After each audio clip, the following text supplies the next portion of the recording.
Hi, everybody, and welcome to the Philly Fan Radio. I'm your host, John Meyer, along with Dan Palmieri. And Dan, we've got some shit to talk about. And I know I jumped right into this, but we're on a roll. Dan, what were you doing a few minutes before we kick this off? It's not a few minutes. For the last 48 hours, I have been Google searching repetitively Philadelphia Eagles trades, waiting for something to break. And of course, waiting for Howie to do something? Yeah, I'm waiting for the dead horse to just roll over and start standing again. Are things just getting worse? I'm going to jump around a little bit. Zadarius Smith announces a retirement Monday. It's like, oh, he got back to the show. He's been with the Eagles for what? 4 weeks? 5 weeks? He came in week 2, right? 4 weeks, yeah. Something and like he was that. our best pass rusher. Our best pass rusher that recorded 1.5 sacks, right? Yeah, that's pretty much. Okay. All right. I just wanted to check the stats on that a little bit. Okay, Dan. I was listening to Ike this afternoon, and a couple of the call-ins and the callers. And one of the things that was prominent, and I think that people have had a chance to settle down a little bit after this whole entire fiasco that's happened for the last 2 weeks, is it the players or the coaching staff? And people are bitching about Petula. You and I definitely 100% feel that this is a Petula thing. But the players are saying execution from Hurts down to Lane Johnson. I'm going to ask you, is this a player problem, or do we have issues with the coaching staff? Well, both, to be honest with you. If you look at their play formation on offense, it's very generic, very basic. You know, the route combinations are elementary, to say the best. It looks ridiculous, but at the same time, there is execution, because I went back and you watch certain aspects of it, especially in the run game. There's just instances all over the place of just linemen missing blocks. I mean, there were about 3 separate times that I watched Jordan Mailata get beat on the inside on a block, and you never see that happen. So it's silly.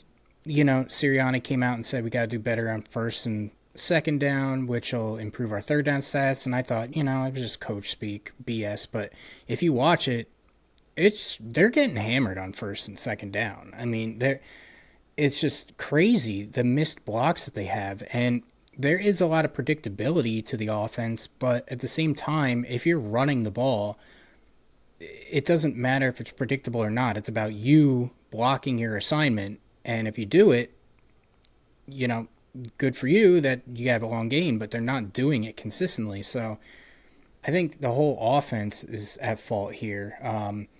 And I know we haven't focused on it that much, but I really think this comes down to the line. The offensive line is not playing well. And not even you can't even say, they're playing average, which is better. But I don't even think they're playing average. I think they're playing towards the bottom of the league right now. And I don't even have an explanation for it, to be honest with you. You said Lane Johnson said predictability, and that's really key. Even the defense is saying it. They know that we're going to run on first and second down, and now we're stuck in a third down. And there have been, I want to say, in every single game, and I'm going to be a little exaggerating, like 10 3-and-outs in the entire game. I mean, it's probably somewhere around the 5 to 6, and it's consecutive 4 in a row or something. And in the last 2 games, Dan, okay, I know we haven't recorded in a little bit. The Eagles lost to the Broncos 21-17, and then they lost to the Giants on Thursday night, short week, for 34-17.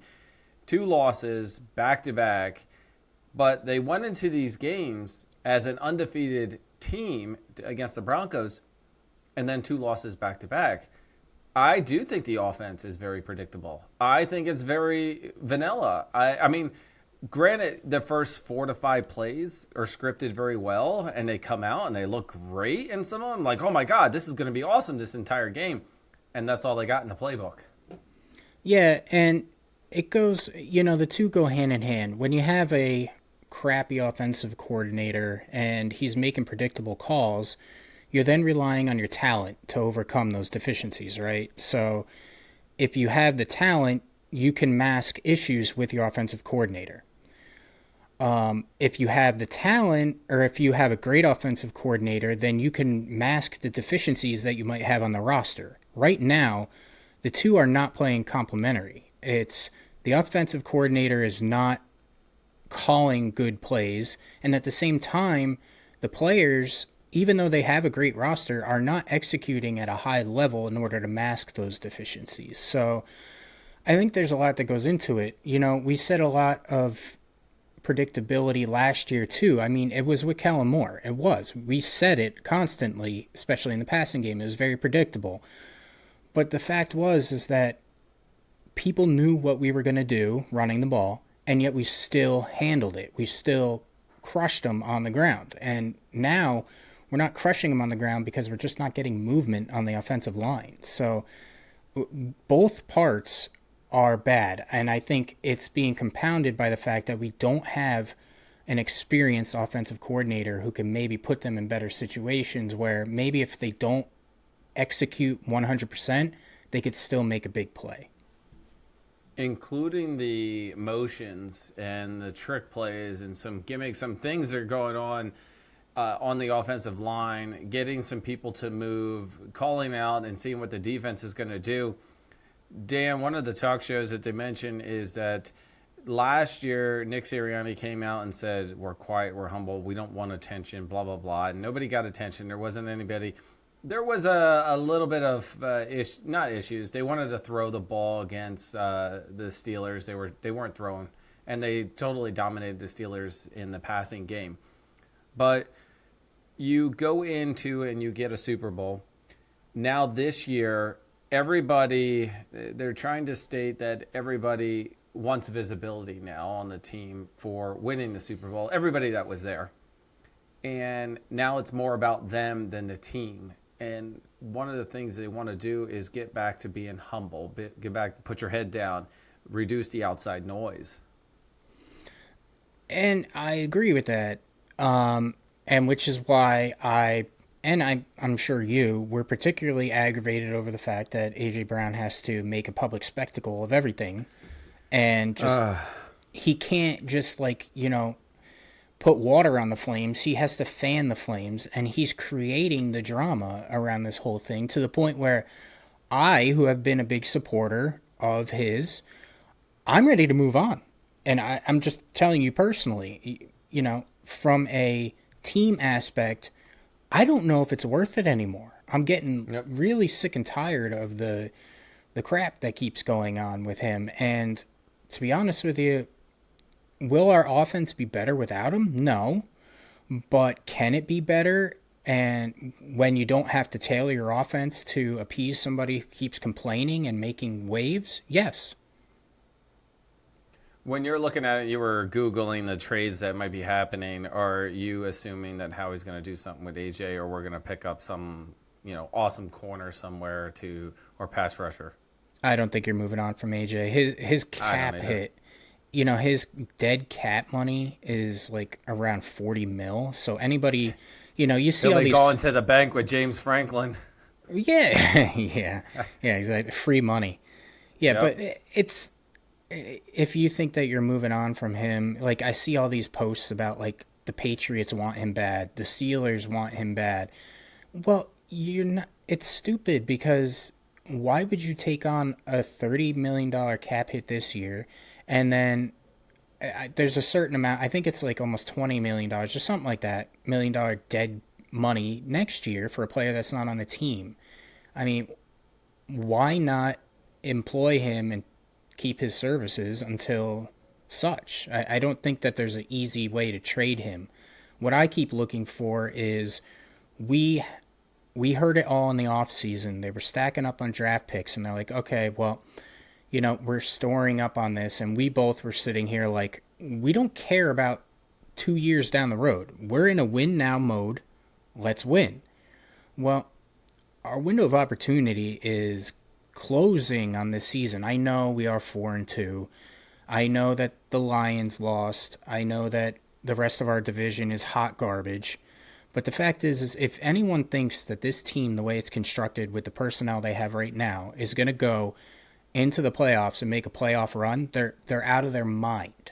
They are, because you watch teams expose their weaknesses constantly. And I mean, I'm even afraid for this week. You know, our corners, we both said it. I'm tired of Adoree Jackson. He's hot shit. And then Kelee Ringo is the worst NFL player I've ever seen. I don't know how he's cashing a check. I mean, you know, Franklin out there in Penn State, even though he's fired, he's more productive than Kelee Ringo is on the field. So for Christ's sake, I don't know what the hell you do, but I don't understand why they keep trotting his ass out there when they're just being embarrassed every time. I feel like I don't think they really have that many options to begin with. I'm going to go back to your comment on A.J. Brown. I think they need to sit down with him and tell him he's stop being a diva, stay off of Twitter, stop posting any of this crap, stop lying, stop making jokes and whatever it is. And when I say stop lying, you remember the interview that they had in the locker room where they were talking about the meeting, and he's like, what meeting? I don't recall a meeting. And he's got that shit-eating grin smirk on it. I don't know if he's playing around, but he's basically fueling the fire of the media and causing controversy and putting the spotlight in places it doesn't need to be. And then he goes on Twitter and says, let me correct myself. It wasn't a meeting. I just stumbled upon them on the way out to the car, and we hung out and talked. It's such a load. It's like, I just don't get it. I mean, first of all, you need to take away his phone. All right, his social media privileges need to be revoked. Howie needs to sit down with Nick needs to sit down with him. Listen, boy, you're not happy with the receptions you're getting, but look at your productivity on the field. Are you constantly giving it 110% even though you're not getting the ball? And if you look at the tape, it's not there because you're pouting like a little girl, like I want the ball. You need to be a team player. Winning is winning. And if you are there, then it will open up. If you can burn those corners on the outside, that shit will open up. And if you don't stop running for the ball, you might catch it and get a touchdown. And I'll get off of my rant. No, you're absolutely right. And I don't understand. There is something personal here. There's a personal thing he has with Jalen Hurts, and I don't get it. I mean, Hurts is the godfather to his daughter or son or whatever. So they are on a personal level, you know, friends, but fix it. Yeah, this there's is just something a there. job. You've got long life after this. This is just a job. Fix it so it doesn't ruin your personal thing. Don't pout because you're not getting the ball.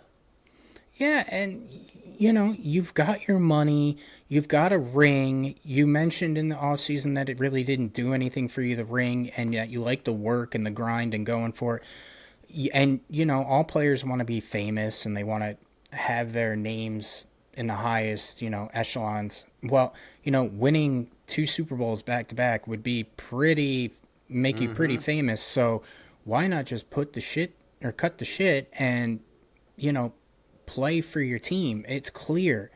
It is clear that he's not engaged. It is clear that he's pouting. It is clear that he's not playing for the team. And you know what? At this point, what kind of captain is he? That's not a captain behavior. You know, you got Saquon out there saying the right things. He's handling it the right way. He's pissed. He's having these meetings with A.J. Brown. And then A.J. Brown could have just stopped the whole thing and just said simply, yes, we had a very productive meeting. You know, we just talked things over. And, you know, we're trying to get on the same page offensively. Done.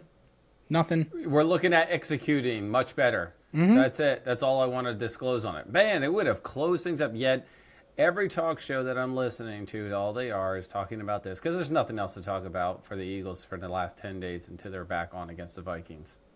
Yeah, and everybody's trying to find an idea of what's going on, and yeah, that's part of it.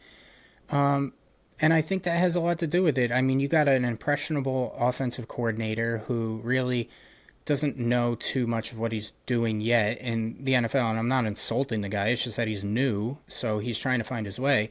And then he's got this superstar diva receiver saying we need to pass the ball more, so instead of the offensive coordinator taking a stand and saying, no, we'll keep running the ball because it's been successful, he's trying to tailor the offense. And you've seen it for the last 2 weeks. They've gone pass heavy. And, while they've had their moments, it still is not generating wins. So I think we need to get back to the point of, I don't care if Hurts passes for 100 yards. Let's win the goddamn games. Exactly. And so, everybody, this is a Philly Fan Radio, and we want to quickly recap of a couple of things. I got some stats up here. Dan and I are recapping not only the Denver game, the Giants game, and the Philly fan perspective. Yes, the perspective from fans on what we feel around the Eagles. We are in an up and down ADHD personality because I'll tell you what, we're diehard fans. So for the Broncos game, the Eagles are winning 17-3 going in the fourth quarter, right? So what should have happened in any fan perspective is you should have been running the ball and running out the clock, right? Dragging it down. Yet we went 3 and out multiple times. We couldn't sustain a drive. We had no offense on it. Our running game isn't where it should be. From a fan perspective, we feel that we should be able to get some of those. Yes, there was some erroneous flagrant, pass interference that should have been called. I don't know. Vegas Bet called in and said, hey, listen, Broncos need to win. We need to cover some shit. Who the heck knows? But it doesn't matter. You don't play. You're going to have good and bad refs, right? The game should not come down to that. Should not come down to the refs making a decision on it. And, well, the Eagles lost. That was their first loss of the game. It was actually horrible to see them lose it. We were down there. Yeah. Yeah, it's just the whole losing thing, with the Broncos is that, like you said, you have a lead. You should be milking the clock. Even if you go 3 and out, it sucks, but you would have just milked off, 2+ minutes off the clock, and yet they were going pass heavy. And like in that game, personally, Saquon get 1 carry in the second half. 1. Yep. And I know he was dealing with a minor knee injury, which is fine, but he was still playing, and you still got A.J. Dillon out there. So you can give him carries, so there's no excuse for it.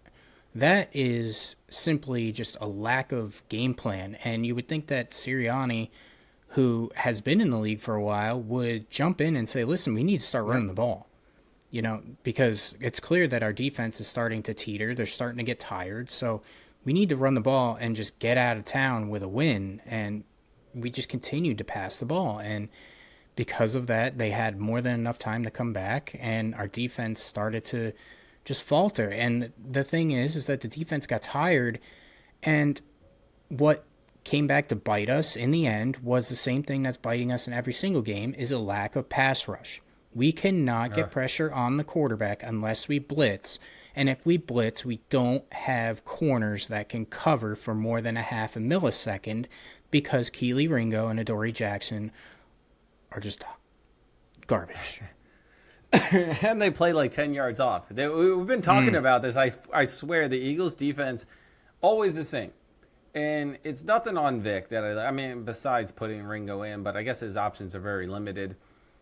Adoree Jackson, yeah. And it doesn't help that against the Giants, Quinyon Mitchell was out the second half of the game.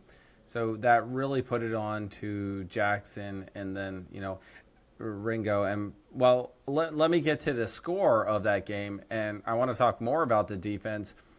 So the game started off, the Eagles had the opening kick, and they went down, kind of stalled, but got 3 points on it. Great. It was all right. I'll take the points on there. They got 10 in the first quarter, 7 in the second, and they never saw the end zone again. 17 points to 34 against a rookie QB, a rookie running back. By the way, I'm not going to take anything from Jackson Dart or Scatterboo. They looked like they were having a freaking blast out there. It was our side of the ball not stopping them, giving them so much time to stay on there and sustain drives. Defense, like you said, is just not getting home. And then one of our guys retires on Monday. And I love the text from you. I'll let you say whatever it was, but I was laughing. I'm like, are you serious? Guys are retiring? We're only in week 6. Yeah, Yeah, things are so bad that he just wants he wants to leave. I don't blame him The at this defense point. is so bad. Yeah, I don't blame him. It's just, and you know what? The Giants could have gotten a lot more. They really could have, but they took their time with it. And the fact is that at some point they were 11 of 12. Now let that sink in. 11 of 12 on third down. How the hell is that even possible? And they always got it. They got like 15. They would even run like Scattaboo and they would get it or whatever it is. They don't even have neighbors and they're still getting it. Yeah, they didn't really have anybody on offense. They had Jackson Dart running around and making plays with guys that probably aren't on rosters on most teams. And it's crazy because They're I not really on think anybody's fantasy league. yeah, no kidding. I think Dart's going to be a good quarterback in the league, but we made him look like an MVP candidate. And it was a mixture of things. It's how do you mask bad corner play? Get a quick pass rush. Well, we don't have that. So then we try to bring the blitz. Well, as we saw time and time again, Kelee Ringo gets beat on a deep double move. What does he do the next play? Oh, let's hold the guy. So at least we didn't get beat that time, but we got a penalty. So then you bring in Adoree Jackson, who they hand the ball off, and Adoree Jackson basically just steps to the side and says, here's the end zone. Enjoy yourself. No, he did a little shoulder kind of nudge. Whatever I think it he is. was just swatting a fly at that point. Yeah. The other part was that, did you see in the first drive for the Giants, is that he caught the ball, the Giants receiver caught the ball and went to the ground, and Ringo never even touched him. And Mike Quick goes, somebody needs to tell Ringo that he's in the NFL. You have to touch the guy. He got even like 5 more yards off of it. Yeah. Well, it's just neither of them are any good. They're not even backups in the league. It's time to cut bait because Yeah, but who do you got? That's the problem. I don't care. They had James Eli Franklin's Ricks. available. They had Eli Ricks on the practice squad. Well, they just cut him again, but I don't care who the hell you trot out there. I'm standing here in front of you, and I'm going to say it. Bring in fucking Jalen Mills off the street. I don't give a shit. It's horrendous. That's how bad things have gotten. That's how bad things have gotten on the outside. Everybody, thank God this is recorded. Dan would like Jalen Mills back. We can look him up. Jesus Christ. Yeah. It's just so bad. At least Jalen, he sucked so bad, but at least you could say he tried. He really did. He just wasn't talented enough. But these guys, they're not talented enough, and they're not even trying. You cannot say that they gave effort 100%. It's just, it's a joke. Not at all. They didn't drive a lot of the effort. And this is the thing that they were talking about, where after you win a Super Bowl, you're becoming complacent in a lot of aspects. And you kind of feel like, he was complimenting Bill Belichick for 20 years, 10 Super Bowls, 14 conferences, championships, and that he just had that mindset was in the group that you were done. And it should have AJ's mindset. Great, I got the taste of it, but that's not what I'm about. I'm on to the next one. I went, okay, if AJ had that, then we wouldn't be having this issue. Dan, I got an interesting stat, and I know we're talking about defense, but I had to look it up. I was kind of curious. You remember last year and Saquon was running all over the place?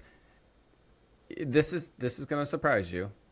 Do you know how many rushing yards after week 6 Saquon had?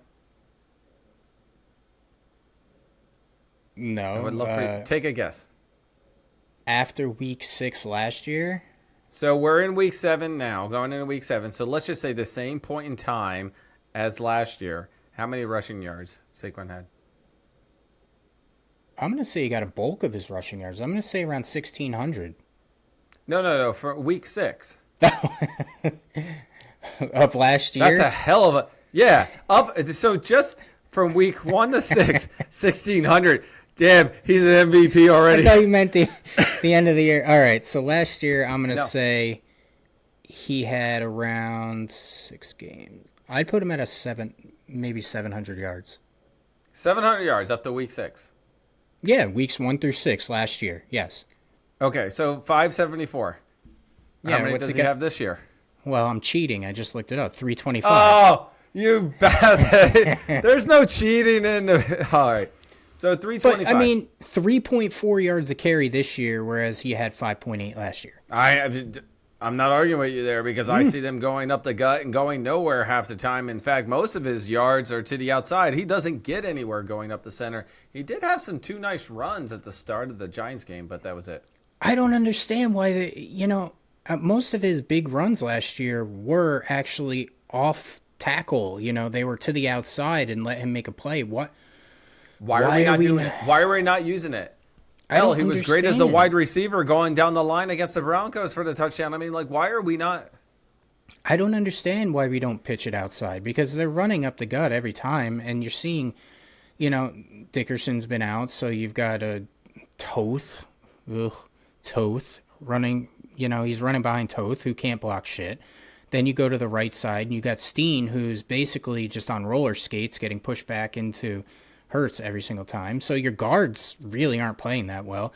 And unfortunately, Cam Jurgens is not having a good year if you watch him close. Nope. And, I mean, the tackles have been good. Mailata's been okay, but, I mean, it's just... This past game, he's having an off game. Yeah, and that's the thing. They're all having off games at the same time, and I think a lot of it has to do with the fact that they're loading the box and playing 8 men, and they're blitzing up the center. Why not pitch it out there? They know our outside. They're not throwing. And, Jalen doesn't throw long-ass bombs often. They're really short. Who the hell cares? I like the short as long as we're going down the field. Dink, dunk it, 10, 15 yards. His best receiver right now is what, Goedert? Yeah, Goddard's almost leading the league in receptions and stuff for tight ends. I mean... Which is fine. That's fine, but they're not effective. The scores don't show it, right? So then it goes back to the whole thing of padding the stats, right, versus the actual wins, the outcomes for it. We're worried about stats. First of all, I would be happy, to be honest with you, and I can't say a win is a win anymore because, it feels like the whole 2023 season where we're having a win is just a win. We're barely winning it, and then we crumbled at the end of the season. There have been so many teams that have sucked in the beginning that are doing excellent now or turning it around. I mean, what are the Patriots? They started out crappy, or are they 4-2 now too? So yeah, there's a flip-flop. They beat the Bills last week. Yeah.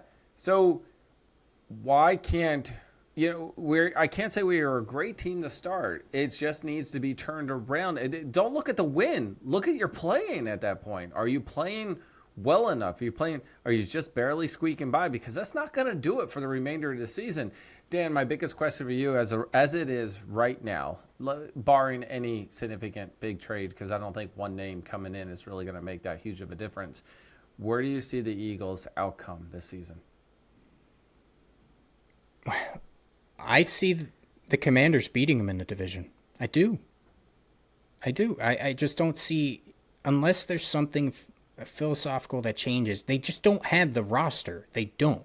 On defense, they're decimated, and they weren't getting production on the defensive line before Nolan Smith went out. So you're relying on guys that aren't producing, and cornerback too. We both said it was going to be a massive issue, and it's just a massive issue. And we're going against teams that have legit 1-2 receivers. This week we've got Jordan Addison, and we've got Justin Jefferson. And we might not have Quinyon Mitchell. So you're telling me that we're going to stick Kelee Ringo on Justin Jefferson? Yeah, that's going to be great. So let's supplement that and put a Dory Jackson on Justin Jefferson. Oh, that's going to be just as good. Get the hell out of here. We can't.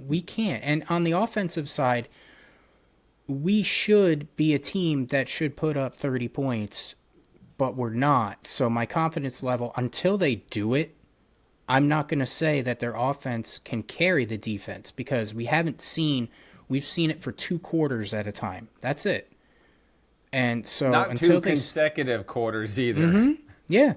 Until we sustain anything, then we have to get back to running the ball. We have to get back to being nasty and just punching people in the mouth And it's just, there's no toughness. Watching the team on defense, I don't know. I'm just going to speak for the offense right now. There's no toughness on offense. They're weak, and they're playing weak. And it's just, they're having a perfect storm of shit right now.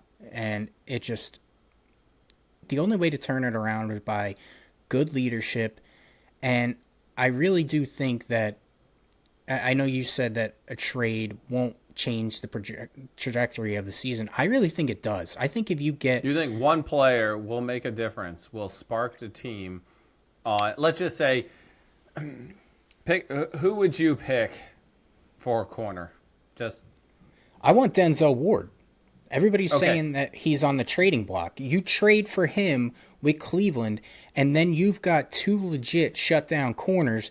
So that then, because you can cover longer, will allow your pass rush more time to get home. So it's going to start complementing each other more. You think if we get Ward, that will change the whole entire perspective of defense? Of defense, yes.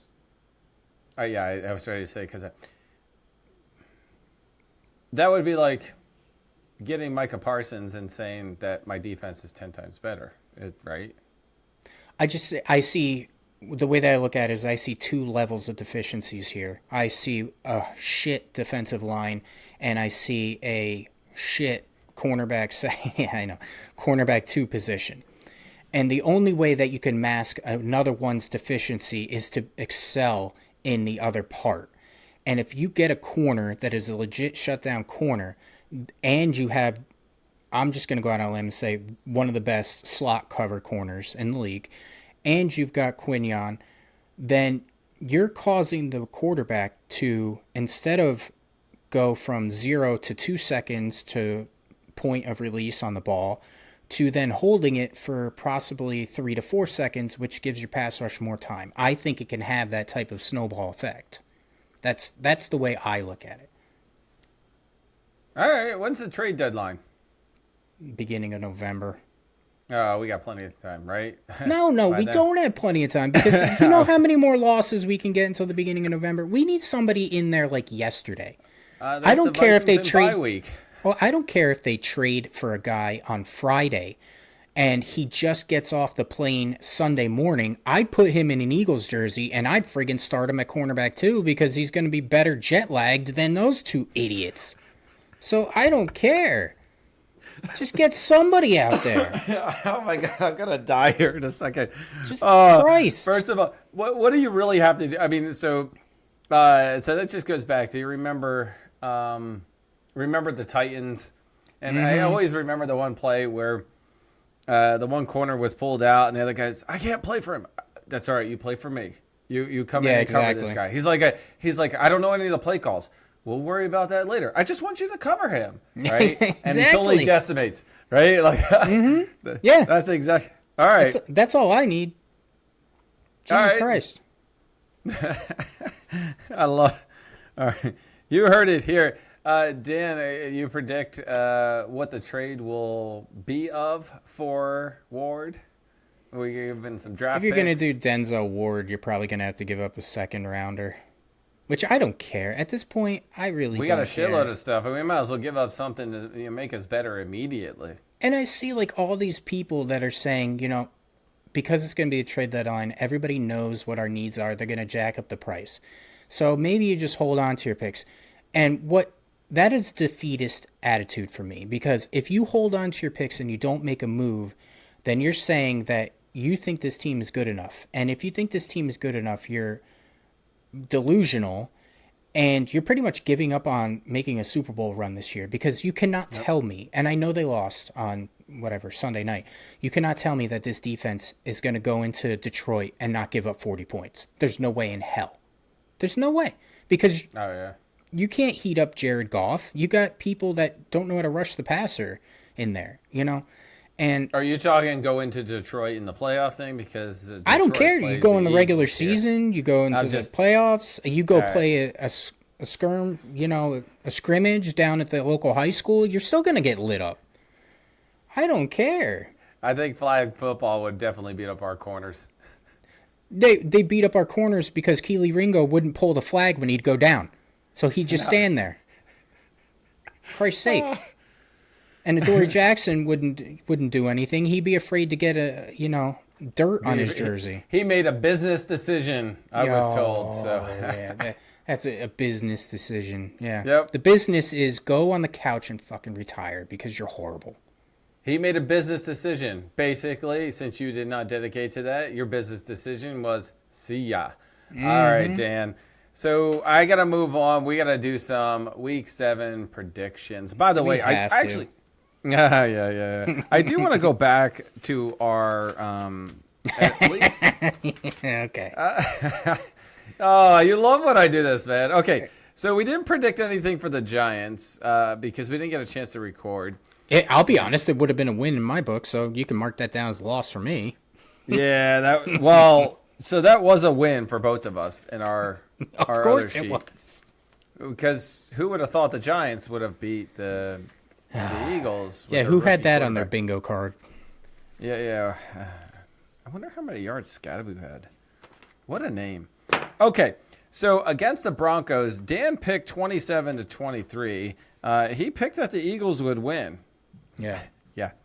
I picked 35-27. I have the worst on this. I did win the week before, but this one was totally... And I picked the Eagles to win, and yet they made us look bad. Okay, so this week... Jesus Christ. Vikings. Dan. Oh, before I even say this, Dan and I both picked the Eagles to win, and we're just picking the score. This was our predictions early in the season. This is before we realized that. Well, the disclaimer was it's subject to change at any time. So yeah. Yeah, we can't change those, but we can change the score. All right, Dan. You did predict them to win, so I'm just not like, how do we? You can't predict them to lose with a losing score. You have to predict them a win with a winning score for this. So,